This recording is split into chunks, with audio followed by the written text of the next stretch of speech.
Оштетувања на коловозот се појавија на новоизградената делница од браната Градче кон планинското село Јастребник. Причина за тоа се обилните врнежи од дожд и недојдената вода во околните долови, што предизвика одрони од карпи и земја. На одделни места асфалтот е напукнат и пропаднат, поради што возачите се принудени да возат внимателно и да ги заобиколуваат дупките за да ја избегнат опасноста. На дел од патот над мостот на Мала река се гледа дека коловозот е пропаднат во должина од неколку метри, а под асфалтната површина земјата е подкопана. Страничните канали за собирање на атмосферската вода покрај патот се преполни со земја и дрвја, што ги донеле свлечиштата.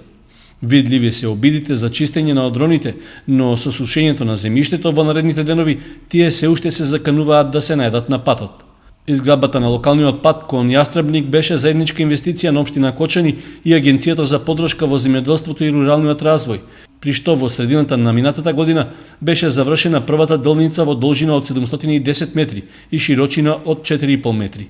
Целата инвестиција чинеше околу 4 милиони денари, а тогаш градоначалникот Димитровски најави дека изградбата на патот ќе проложи со втора фаза. Наредната фаза од овој пат е од мостот до Јастребник и тоа и овде ќе го поделиме на два дела. Едниот дел ќе биде надминување на горнините, оние мощни стрмите на горнини. Тоа ќе го направиме ние сами општината со сопствени средства уште во наредниот период при крајот на оваа година, а додека оној другиот дел кој што е порамниот дел до училиштето, односно до полјаната, до каде што и предвиден патот, ќе настојуваме заеднички со владата на Република Македонија, односно со некои од мерките кои што ги има оваа агенција.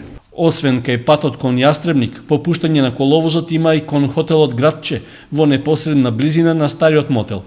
И овде е забележливо дека асфалтот е испукан и е понизок за околу 10 сантиметри од околната површина, поради што неопходно е внимателно возење.